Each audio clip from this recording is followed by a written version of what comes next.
scroll down to effects, okay?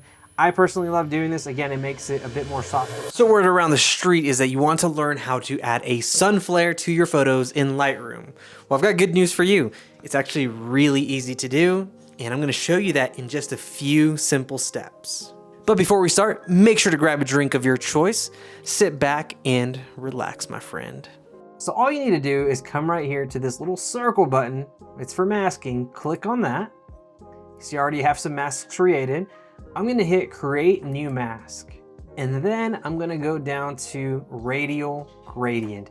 Basically, we're gonna make a giant circle right here. I'm holding shift and dragging at the same time. Make that pretty big. And then I can move this around anywhere. So I can place it up here, I can place it over here. Now, honestly, this is gonna make more sense to kind of place it here in the center because it's kind of behind our subjects anyways. It'll kind of make more sense. So you really wanna pay attention to where you place this. Now, as you create this gradient, you're gonna have this option right here for it, which is feather. So if I put this all the way down to 0, you're gonna notice that the red section, which is a gradient, the radial gradient, it's not soft at all. So if I were to make an adjustment on there, that looks horrible. Versus if you put the feather up and up, it makes it softer the higher you get. Now, honestly, I prefer my feather anywhere from 80 to about 100%. On this one, we're gonna do about 90%. All right, so now that I've got this radial gradient created, what I'm gonna do first is I'm gonna bump up the exposure to bring in some more light. Now again, this is really gonna be up to your preference, whatever you like better. I think so far where I'm at, that looks great. Now the next thing I'm gonna do is I'm gonna bump up the temperature. We want it to look warm. So I'm gonna move that over to the right side. And again, this is all gonna be personal preference, right?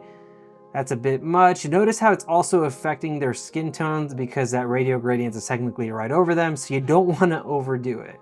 But I think personally for me, I'm thinking about 40% looks pretty good. And the last thing that we're gonna do is scroll down to effects, okay? I personally love doing this. Again, it makes it a bit more softer, kind of like the feather. I like bumping down that clarity just a bit. It kind of makes it fuzzy, kind of like super soft. Boom, there you go. You'll notice that difference right away. Versus if it's 0, the more you go to the left, makes it fuzzy and dreamy.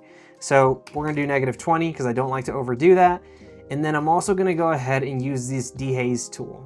So if I were to move the dehaze tool to the right, it's gonna add contrast to the photo. We obviously don't want that. So if we move it to the left, it's basically gonna make your photo a bit more hazy. So probably about -15, I think that looks great. So now that we've added it, here's what it looked like before, here's what it looks like after. And it's that easy. See you next time.